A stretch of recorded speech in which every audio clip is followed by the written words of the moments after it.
Hello mga kalakwatsera! Welcome back sa aming simpleng buhay dito sa mini farm. At ngayong araw, samahan nyo kami sa mga kaganapan dito. Mula sa pagkuha ng dayami, pagpapakain ng mga alaga, hanggang sa pagbabakod namin sa aming mini farm. Maraming salamat nga po pala kay Sir Niel sa pagpayag na makakuha kami ng dayami.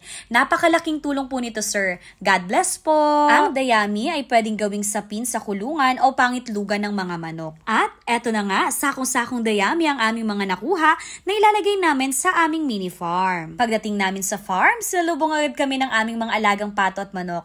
Ang lalaki na nila ngayon. Ito nga pala yung mga pato na madalas nyo nakikita sa aking mini vlog. Yung mga maliliit pa noon, pero ngayon tignan nyo naman no, pwede na silang pakawalan. At ayan, nagpakain na rin kami kasama si Papa at ang aking mahal na asawa.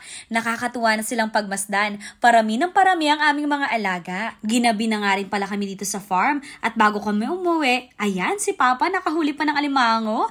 Uy, may ulam na. Ang sarap niyan sa gata. At kinabukasan nga, sinimulan na ng aking mahal na asawa ang pagbabakod sa paligid ng farm. Kung mapapansin nyo, wala kaming tamang gamit sa pagpapatulis ng mga kahoy. Kaya yung pangkarne na lang ang ginamit namin sa pagpapatulis ng taldok. Diskarte lang ba? Wala pa kaming budget, kaya para makatipid, siya na mismo ang nagbakod. Exercise na din yan, tipid pa. Ang sipag talaga ng honey ko, masipag na, pogi pa. Uy, kilig ka tamis! Habang busy nga ang aking mahal na asawa, ako naman ay nagvi-video dito habang sinusundan ng mga pato. Ang aming mahal na papa talagang mahilig mag-alaga ng pato at manok. Yung dating iilan lang at planong libangan, ngayon dumami na at pwede ng pagkakitaan. Kaya nga nagpupursige din talaga kami na maayos namin ang mini farm. Hindi lang para sa amin, kundi para kay Papa na rin. Ang sarap nilang pagmasdan, no? Yung mga dating pato na maliliit na nakakulong, ngayon nakakawala na. Marunong nang makipag-agawan sa pagkain. Isa nga ito sa paborito kong parte ng araw, ang nakikita kong kumakain ng mga alaga naming pato at manok. Alam nyo ba, ang pag-aalaga ng pato ay hindi lang para sa kita, kundi nakakatulong din sa ating mental health.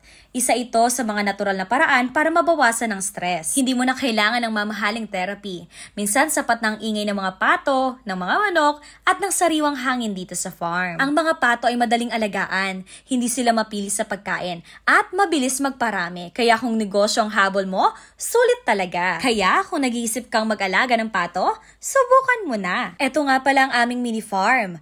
Tahimik, presko at malayo sa gulo. Langhap mo ang sariwang hangin at damang-damang mo ang kapayapaan. Habang si Papa nga'y patuloy sa pagpapakain, ang asawa ko naman ay todo sa pagbabakod.